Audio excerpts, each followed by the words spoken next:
Perfect की कहानी। रात के 11 बजे हो रही थी नेहा की विदाई। बेटी की विदाई पर जहाँ अक्सर पूरा परिवार आंसू बहाता है, वहाँ नेहा के परिवार वालों के चेहरे पर दिख रही थी शांति और सुकून, जिसे देखकर पड़ोसन विमला खुद को रोक नहीं पाती और नेहा की माँ से पूछ बैठती है, शादी का खाना थोड़ा 19-20 हो गया था भाभी जी, पर मैंने पहचान लिया। पर ये बात नहीं पहचान पा रही हूँ कि इकलौती बेटी की विदाई पर आप सब इतने खुश कैसे हैं। भाभिया को तो मैं समझ जाती हूँ कि उनके लिए एक बोझ कम हुआ, पर आप तो माँ हैं। ऐसा भी नहीं कि नेहा आपकी सगी बेटी नहीं थी, बड़े लाड प्यार से पाला था आपने। हाँ, उसे अब अंदर की बात कुछ और हो तो अलग बात है। अरे थम विमला, तू भी एक बात शुरू हो जाती है तो बस बोलती ही जाती है। क्या चाहती है तू कि बेटी की विदाई पर माँ के चरित्र पर लांछन लग जाए? अरे भाई, नेहा मेरी ही बेटी है, पर मैं खुश हूँ इसलिए क्योंकि राम जैसा दामाद मिला है मुझे। प्रेम जी ने वादा किया है मुझसे कि जब भी मैं कहूंगी वे नेहा को मेरे पास ले आएंगे। शादी के पहले से ही उन्होंने नेहा का इतना ख्याल रखा है कि अब मैं निश्चित हो गई हूँ। अपने मायके से भी अच्छे घर में जा रही है मेरी बेटी, तो रोना कैसा। और नेहा का परिवार खुशी खुशी उसका हाथ प्रेम के हाथ में दे देता है।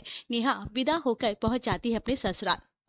तूने मुझे आज जीवन की सबसे बड़ी खुशी दी है प्रेम बेटा। भगवान ने एक बेटा दिया था मुझे और उस बेटे ने एक बेटी भी दे दी।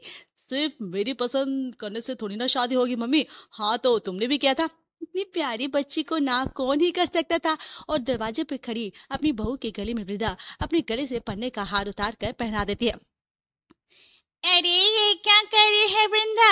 बहू अभी दहलीज पर लांग कर आई नहीं, तूने पूछते नहीं हार उसके गले में डाल दिया। अभी रहने दे, कुछ दिन बहू को जांच ले परख ले। जांचने परखने से तो परायों को होता ही है ना।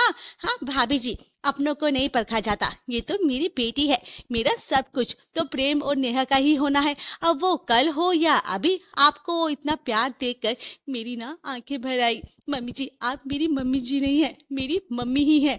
नो मम्मी जी, ओनली मम्मी। नेहा को अपने सपने का ससुराल मिल गया था। जब ससुराल में इतनी अच्छी सास हो, इतना अच्छा ससुर हो और इतना प्यार करने वाला पति हो, तो आदमी और डिमांड ही क्या कर सकता है। अच्छी तरह रात गुजर जाती है। अगली सुबह पग फेरे के लिए नेहा तैयार हो जाती है। अरे लॉर्ड साहब, अच्छे से तैयार होकर जाना मेरी बेटी को, और शाम तक वापस ले आना। ज्यादा देर में अपनी बेटी को कहीं नहीं छोड़ने वाला। देख रहे हो ना नेहा, कैसे एक दिन में तेरे पापा जी को तुझसे लगाव हो गया। हाँ, आप भी क्या जी, अब पग फेरे के लिए जाएगी तो 2-3 दिन तो रुकेगी ना। हाँ, तू अपने ससुर जी को रहने दे भाऊ, तो आराम से 2-3 दिन रुक कर आना, तेरे घर वालों को भी अच्छा लगेगा। प्रेम नेहा के साथ कार में बैठकर अपने ससुराल पहुंच जाता है, जहाँ दुकान पर बैठे रवि और विकास अपने जीजा जी को आता देखकर गल्ला छोड़कर सीधा सीढ़ियों के सामने खड़े हो जाते हैं। यहाँ इतने सारे लोगों में हमारे पास एक बाइक है जिसे हम दोनों भाइयों को यूज करना पड़ता है। जीजा जी के पास इतनी महंगी कार है, सच में किस्मत तो अच्छी पाई है। नहीं नहीं, प्रेम और नेहा घर की सीढ़ियों तक आते, जहाँ पर रवि और विकास उन्हें रोक लेते हैं। ऐसे कैसे ऊपर जाने देंगे जीजा जी, हमने आपको अपनी लड़की दी है, घाटे का सौदा थोड़ी। अरे भाई बिल्कुल यार, साले साहब बताइए क्या लेंगे आप? Latest iPhone. अच्छा अच्छा जीजा जी और साले के बीच का मामला है, आप लोगों में चलता होगा। मैं चली ऊपर, मैं तो अपनी बीबी को आप दोनों के पास छोड़कर जा रहा हूँ और 2 आईफोन लेकर आऊंगा, ठीक है? और अपनी बीबी को ले आ जाऊंगा, ये पक्की रही। ये सारी बातचीत पड़ोसन विमला सुन रही थी। देख रही है पुष्पा, पहले तो सिर्फ यही सुनने में आ रहा था कि लड़के वालों ने पूरी शादी का खर्चा उठाया है, पर अब तो मुझे लग रहा है लड़की की हल्दी मेहंदी की तैयारी भी लड़के वालों ने ही करवा दी होगी। मुझे तो पहले ही शक था, और ये बात तो झूठ है। मुरारी भाई साहब की फैलाई हुई दबाया हुआ पैसा शादी में निकाला होगा, अब किसी की आंखों में ना लग जाए, इसलिए झूठी अफवाह फैला दी कि होगी कि लड़के वालों ने खर्च किया है ना। पर अब लगता है कि बात में सच्चाई है। क्यों, सही कह रही हो कि नहीं सह रही? बता, मैं कुछ गलत तो नहीं कह रही ना? सही कहा है ना मैंने? बहन के पग फेरे में भाई जीजा को तोहफा देता है। हाँ बता, वो भी आईफोन मांग रहे हैं, बताओ। और नहीं तो क्या, मैंने तो पहले ही कहा था, पर तू ही विश्वास करने को तैयार नहीं थी। पूनम की खबर हमेशा पक्की होती है, हवा में बातें नहीं कहती। मैं दबा हुआ पैसा तो था ही मुरारी भाई साहब के पास, पर जिसके बेटे ऐसे नालायक हो, उनका पैसा बचे तो कैसे? आदमी अगर उड़ाने पर आ जाए ना, तो 7 पुश्तैनों का धन भी रखा जाता है। इतना तो मुरारी भाई साहब के पास था भी नहीं। और शादी नहीं देखी क्या? कम से कम 4 करोड़ की शादी हुई है। हाँ, कितनी अच्छी किस्मत पाई है नेहा ने ना। वही तो, दोनों सालों ने गिफ्ट मांगी और प्रेम जी ने हामी भी भर दी। बड़ा सीधा दामाद मिल गया ममता को। अपनी अपनी किस्मत है, वरना हमारा दामाद तो एक फूटी कोड़ी नहीं देता। तू उसी को हकीकत मान लेती है। ऐसे कौन से हीरे लगे हुए हैं नेहा में जो कोई सामने से इतना खर्चा कर रहा है? जरूर लड़के में कोई कमी होगी, अंदर की बीमारी कौन जानता होगा। हाँ, 2 दिन के बाद सच में प्रेम और के लिए 2 आईफोन सेट अपने सालों के लिए लेकर आता है। 1.5 लाख का फोन। अरे क्या जरूरत थी दामाद जी इन दोनों ने निकम्मों पर 3 लाख खर्च करने की। हाँ, 3 लाख तो आदमी कहीं इन्वेस्ट कर दे, क्या फर्क पड़ता है पापा जी। ये दोनों सिर्फ साले नहीं है, मेरे भाई हैं।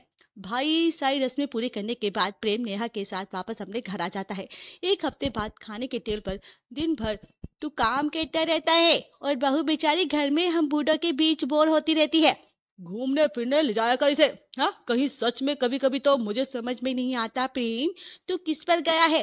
तेरे पापा तो शादी के दूसरे दिन ही मुझे हनीमून पर ले गए थे, वह भी उस जमाने में। इसका रहने दे बहू, तू बता तू कौन सी जगह जाना चाहती है। रात को काम में नेहा और प्रेम अपनी हनीमून डेस्टिनेशन की प्लानिंग करती हैं। तभी नेहा के फोन पर उसकी माँ का कॉल आता है। वाह बेटा, मलेशिया जा रही है तू, बहुत बड़ा अच्छा लग रहा है मुझे। ठीक है, कहते हैं ना सब अपना भाग्य खुद लेकर आते हैं, वरना यहाँ मेरे बेटे मनाली भी नहीं जा पाए और तू मलेशिया जा रही है। खैर तू भी जा, ठीक है, सुख से जा। ठीक है, अपनी भाभी को इस बारे में मत बताना, वरना मेरे बेटों की जान खा जाएंगी। मैं क्या कह रही थी मम्मी कि रवि और विकास पासपोर्ट बनवा रहे थे ना अपना, वो बन गया क्या? वो कब का बन रखा हुआ है बेटा?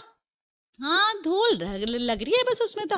उनमें विदेश तो जाने से रहे, पासपोर्ट बना लिया। हाँ, 6-6 हजार का खर्च किया कर दिया था, बेकार के खर्चे। टोटल मिलाकर कितने हुए तुम रवि भाई से पूछकर मुझे बताना, मैं पेटीएम कर दूंगी। वहीं बैठा प्रेम सब कुछ सुन रहा था और नेहा के मन को समझ भी रहा था। जरा बात अपने दामाद जी से भी कर लीजिए। मम्मी जी, मैं क्या कह रहा हूँ कि मेरे दोनों भाभियाँ, दोनों साले, जो कह दीजिएगा कि पैक पैक कर ले। हनीमून तो नाम का है, हम तो सिर्फ विदेश घूमने जा रहे हैं। अब सिर्फ 2 लोग नए विदेश में जाएंगे तो मजा आएगा कैसे? बिल्कुल भी नहीं। अब सब साथ में रहेंगे तब असली मजा आएगा। आप याद से कह दीजिएगा, अपने सामान बांध लेंगे, बाकी टिकट विकेट जो है मैं देख लूंगा। ये कहकर प्रेम फोन रख देता है।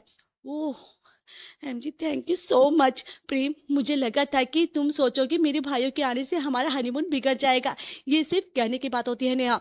जिन लोगों को अपनी फैमिली को कहीं इन्वॉल्व नहीं करना होता ना, वही प्राइवेसी का डंका बजाते हैं। कहीं की प्राइवेसी कमरा कम पड़ जाता है क्या? प्राइवेसी के लिए 3 कपल साथ जाएंगे तो सोचो कितना मजा आएगा। वो गाना तो सुना होगा आपने, जो आजकल बड़ा ट्रेनिंग है, मिथिला का कण कण खिला जमाई, राजा राम मिला। ये गाना ममता के लिए बिल्कुल परफेक्ट था। जो ऐसा दामाद किसके ही घर पर होगा जो अपनी ससुराल वालों की इतनी फिक्र करता होगा। प्रेम एक बेटी की तरह अपने ससुराल वालों की मदद करने में आगे रहता था। पर कहते हैं ना, अगर आप झुक कर रहेंगे तो दुनिया आपको और ज्यादा झुकाएगी, और कुछ ऐसा ही प्रेम के साथ भी होने लगा था। एक रोज प्रेम अपने ऑफिस में बैठा काम कर रहा था कि उसने अपने ससुराल में कॉल आता है। सब खत्म हो गया जीजा जी, सब खत्म हो गया, मुझे कुछ समझ में नहीं आ रहा है, अब मैं सब कैसे संभालूंगा प्लीज। अरे क्या हो गया विकास, सब ठीक तो है ना? नहीं, कुछ ठीक नहीं है जीजा जी, कुछ भी ठीक नहीं है। पापा तो मुझसे संभाले नहीं जा रहे हैं। आप और सवाल मत पूछिए, बस यहाँ पर आ जाइए। प्रेम पसीने पसीने हो जाता है। वह फौरन अपने घर जाता है और नेहा को रिसीव कर अपने ससुराल जाने के लिए निकल पड़ता है। 15,000 बिजली का बिल, मजाक है क्या? इतना बिजली का बिल आया कैसे? इस घर में गिन गिन कर 6 लोग रहते हैं, ऊपर से ठंड का मौसम। ऐसा भी नहीं है कि जून जुलाई की गर्मी है तो एसी चालू करने से बिल आएगा।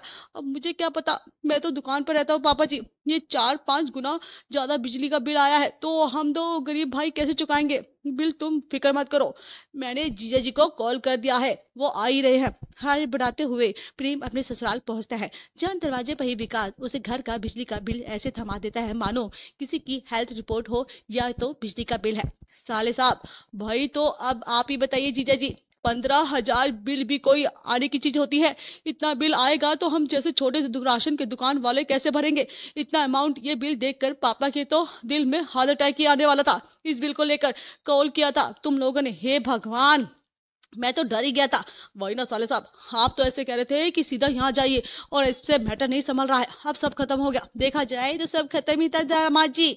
इन दोनों ने तो बिजली का बिल भरा जाएगा नहीं। आपके ससुर जी कुछ कमाते नहीं तो बिजली वाले आकर बिजली काट देते तो हो जाता ना सब खत्म। अरे मेरा फोन गाड़ी में है, नेहा लेकर आओ, मैं भर देता हूँ बिजली का बिल। नेहा अपने मायके वालों की हरकत से जोर जोर से हंसने लगती है। ऐसे ही एक रोज रवि अपने जीजा जी को कॉल लगाता है। वो मैं क्या कह रहा था जीजा जी, आपकी गाड़ी की चाबी मिल जाती ना तो सही था। मैं और निधि ना उसके घर जा रहे थे, कार से जाएंगे तो अच्छा रहेगा ना। मतलब हम ट्रेन से भी जा सकते हैं, पर ट्रेन में आजकल इतनी भीड़ हो रही है। अरे इसमें कोई बोलने वाली बात है क्या, गाड़ी और ड्राइवर दोनों मैं भिजवा रहा हूँ, ठीक है। ऐसे ही पिछली बार की तरह अपने दोस्त की कार मत भिजवा दीजिएगा जीजा जी, वो लाल वाली जिसे आप यूज करते हैं ना, वो वाली भिजाइएगा, ठीक है। अरे साले साहब ने कह दिया तो जीजा जी ने मना कैसे करते हैं भाई। प्रेम अपनी कार के लिए उसको लाल वाली कार भिजवा देता है और खुद लिफ्ट लेकर घर आ जाता है। झूठ बोलकर फिर से गाड़ी मंगवा ली। अरे भाई ये सब छोड़िए और अपने दुकान को संभालिए, पूरा दिन दुकान खाली रहती है ना, आप दुकान पर बैठना चाहते हैं ना विकास, जब देखो जीजा जी जीजा जी। अरे तुम ना निधि सच में दिमाग की पैदल हो, कभी देखा है कि राशन की दुकान से कोई राजा बना हो? बिल्कुल भी नहीं। अमीर बनने के लिए ना अमीरी दिखानी जरूरी है। मैं जब इस गाड़ी से इन्वेस्टर के पास जाऊंगा ना तो उनका ट्रस्ट मुझ पर बढ़ेगा, तब तो इन्वेस्टर मुझे पैसे देंगे ना, और पैसों को लगाऊंगा मैं शेयर मार्केट में। ये हुई ना बात। हाँ, क्या कहता है मार्केट को, कभी गिरते हुए नहीं देखा क्या? इस मार्केट में चक्कर में ना जाने और क्या क्या चीज बिगड़ेगी। बार बार घर के दामाद से इतनी चीजें लेना ठीक नहीं है। मैं तो सोच रही हूँ नेहा से कह दूं, दामाद जी से कह के तुम दोनों को इन्वेस्टमेंट के लिए पैसे दिलवा दूंगी। अरे भाई घर की लड़की अच्छे घर में गई है तो भाइयों की मदद तो करने की जिम्मेदारी उसकी बनती है कि नहीं। ममता नेहा को कॉल करके उसके भाइयों की मदद करने को कहती है। मुझे कॉल करने की क्या जरूरत थी मम्मी, अब प्रेम को ही कॉल करती ना, मैं इन्हें कह देती हूँ। ये तो ऐसे भी मार्केट में इन्वेस्ट करती रहती हैं, अपने सालों के लिए भी इन्वेस्टमेंट करवा देंगे, क्या ही फर्क पड़ता है। वैसे ही पिछले महीने प्रेम ने रवि को कुछ पैसे दिए थे ना, वो कह रहा था कि डबल हो जाएंगे, कुछ हुआ क्या उसका? नहीं, किस्मत कहाँ साथ दे रही थी बेटा। मैं तो तेरे भाई ने जिस आदमी पर विश्वास कर उसे पैसे दिए थे ना, वही पैसे लेकर भाग गया। रवि और विकास अपना काम धाम छोड़कर दिन भर सिर्फ अपने जीजा जी को चूना लगाते रहते थे और अपनी बेअकली में प्रेम उन पर पैसे लुटाए जा रहा था। और आज तो हद ही हो जाती है। अपने जीजा जी का ब्रांडेड वॉच लेने के लिए रवि अपनी बहन के ससुराल पहुंच जाता है।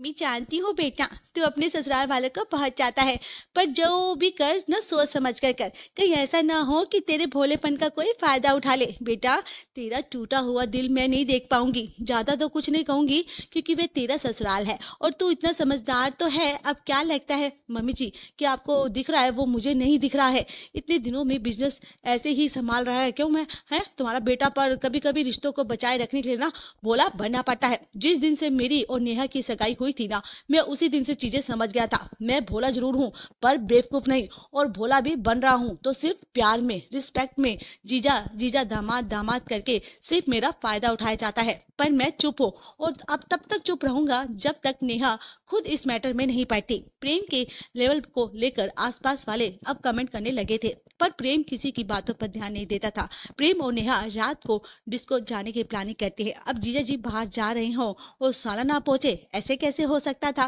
प्रेम के पहले ही रवि और विकास डिस्को पहुंच जाते हैं। सभी अपनी धुन में नाच गा रहे होते हैं कि नेहा को अपने भाइयों के कुछ दोस्त मिल जाते हैं जो आपस में बात कर रहे थे। अरे भाई वो देख, रवि फिर से अपने जीजा जी को उल्लू बना रहा है? क्या दिमाग का पैदल आदमी है ये बताओ। आज के जमाने में 21 दिन में पैसे डबल वाली स्कीम पर पैसा कौन लगाता है? अरे भाई तो भाई मुझे तो समझ में नहीं आ रहा अपना खानदानी बिजनेस संभालता कैसे होगा। हर महीने रवि अपने ससुराल में किसी न किसी को पैसे देता ही रहता है, अपने जीजा जी की गाड़ी मांग कर ले आता है और यहाँ की रास्ते में खाने का खर्चा कर वॉशिंग तक के पैसे भी अपने जीजा से लेकर अपनी जेब में डाल देता है और इसका जीजा भी मान जाता है। अरे दिमाग का पैदल आदमी है, रेड की हड्डी नहीं है शायद। हाँ तभी तो बार बार बीवी को लेकर मायके आ जाता है। अपने भाइयों के दोस्तों की बात सुनकर नेहा एकदम चुप सी रह जाती है और उनके बीच जाकर कहती है, ये क्या कह रहे थे तुम? हाँ, किसकी रीढ़ की हड्डी नहीं है? कुछ भी हाँ उल्टा सीधा बोलते हो। नहीं नहीं, वो तो बस हम आपस में बात कर रहे थे, तुम डांस एंजॉय करो। मुझे शायद कोई बुला रहा है, ठीक है, तुम्हें शायद तुम्हारी मौत बुला रही है, समझे? यही आ जाएगी मौत तुम्हारे अगर मेरे पति के बारे में कुछ भी बोला तो। इसलिए बता दो जरा हमें कि क्या क्या तुम कह रहे थे। अभी इसमें मैं क्या करूं? अब विकास और अभी खुद ही अपनी जीजा का मजाक बनाते हैं हर तरह, तो हम तो यही कहेंगे ना। कभी कहता है जीजा मोटा है, पेटू है, कभी कहता है दिमाग का पैदल है, गवार है। जीजा में जरूर अंदर नहीं प्रॉब्लम होगी जिसे छुपाने के लिए वह हम लोगों पर इतना खर्चा करता है और आज तक अपने मायके वालों की हरकत को इग्नोर करता ही नहीं है। और पूरी नेहा पूरी पार्टी में तमाशा कर देती है। जिस जीजा ने तुम्हें अपने भाई की तरह माना, तुम उसी जीजा को पीठ पीछे उनकी ऐसी इमेज बना रहे हो। हाँ, प्रेम में कोई कमी नहीं है, वो तो प्यार में तुम लोगों के लिए चुप रहते हैं, पर वे झुके क्यों? क्या तुम लोगों ने समझ लिया कि उनकी रीढ़ की हड्डी नहीं है? अरे नहीं नहीं नेहा, वो बात नहीं है। अब आप सुन लीजिए, प्रेम बिना मतलब का किसी के लिए कुछ भी करने की कोई जरूरत नहीं है। अब से आप किसी को कुछ नहीं देंगे, और कितना वह मैं देखूंगी। अगर मैं अपने मायके वालों के लिए खड़ी हो सकती हूँ तो आप तो मेरे सुहाग है, और वह हो ही जाता है जिसका प्रेम को इंतजार था। नेहा ऐसा करारा तमाचा अपने भाई। अगर हमारी वीडियो आपको पसंद आए तो हमारे चैनल वत्स वेब को सब्सक्राइब करें, लाइक, शेयर और कमेंट्स करना ना भूलें। Thanks for watching.